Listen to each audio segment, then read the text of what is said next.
Welcome to my channel. Dragon mania legends game play இப்போ பார்க்கலாம். இந்த கேம் எப்படி ப்ராப்பராக விளையாடுறதுன்னு நான் பேசிக்காக சொல்லித்தரேன். இவங்க லோட் ஆகட்டும்.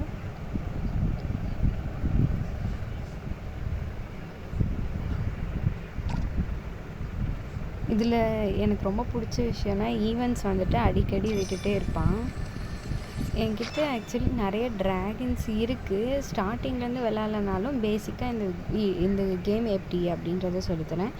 இதில் நம்ம ட்ராகன்ஸ் ப்ரீட் பண்ணணும், அதை பேட்டிலுக்கு கொண்டு போகணும், ஃபைட் பண்ணணும். அப்புறம் டஞ்சன் ஒரு இடம் இருக்கும், அதுலேயும் ஒரு 12 செட் ஆஃப் ட்ராகன்ஸை வச்சு ஃபைட் பண்ணணும். ப்ரீட் பண்ணுறது, ஃபைட் பண்ணுறது, இதுதான் பேசிக் ஸ்ட்ரக்சர் ஆஃப் த கேம்னு சொல்லலாம். அப்புறம் இந்த ட்ராகன்ஸ்லாம் காயின்ஸ் கொடுக்கும். அப்புறம் ஃபார்ம் இருக்குது, ஃபார்ம்லேருந்து ஃபுட்டு வரும். ஃபுட்டை நம்ம ப்ரொடியூஸ் பண்ணி ட்ராகன்ஸ்க்கு கொடுக்கலாம். ட்ராகன்ஸ் எவ்வளோ லெவலப் ஆகுதோ அதை பேஸ் பண்ணி உங்களுக்கு காயின்ஸும் அதிகமாக கிடைக்கும், பவரும் அதிகமாக இருக்கும் பேட்டிலில்.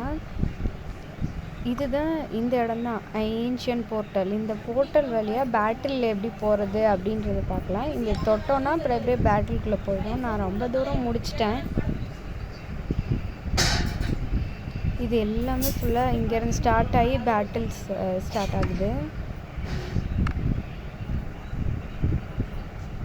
அப்பப்போ ஆட் வரும், பட் நிறைய ஆட் வராது. ஸோ பேர் பண்ணிக்கிற அளவுக்கு தான் இருக்கும்.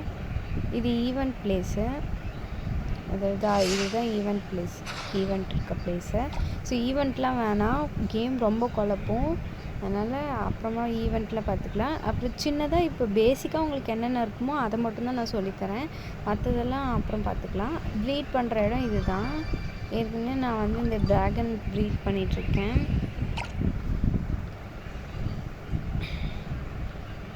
அப்புறம் இந்த ட்ராகன்ஸை நம்ம பெட் பண்ணலாம்.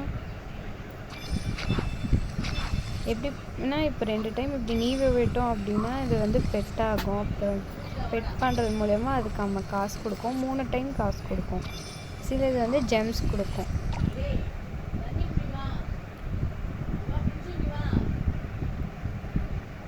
அப்புறம் எக்ஸ்ப்ளோரேஷன், நீங்கள் ஒரு லேண்டாக அன்லாக் பண்ணணும். நான் இந்தமாதிரி நிறைய லேண்டை வச்சுருக்கேன். இப்போ நான் இந்த லேண்டை காசு போட்டு வாங்கணும். 150 மில்லியன் கொடுத்தா இந்த லேண்டு எனக்கு கிடச்சிரும். அந்த மாதிரி ஒரு லேண்டுமே நீங்கள் காசு போட்டு தான் வாங்குகிற மாதிரி இருக்கும். வாங்க ஒரு ட்ராகன் முட்டையை ஓப்பன் பண்ணலாம். நான் எதுக்கு சேம் ட்ராகனே திரும்ப ப்ரீட் பண்ணிகிட்ருக்கேன்னா அந்த ஈவெண்ட்டுக்கோசரம். அந்த ஈவெண்ட் விளையாடும்போது ஒரு ஈவெண்ட்டும் உங்களுக்கு நான் எக்ஸ்பிளைன் பண்ணுறேன். ஆனால் இப்போதைக்கு கன்ஃபியூஷன்ஸ் வேண்டாம், அதனால் நான் எதுவும் எக்ஸ்பிளைன் பண்ணல. அப்புறம் அரேனா இருக்கும். அரேனாவும் ஃபைட்டிங் பிளேஸ் தான். இங்கே தான் அரேனா இருக்குது. இதுவும் லெவலப் ஆக தான் உங்களுக்கு அன்லாக் ஆகும். இதுதான் அரேனா.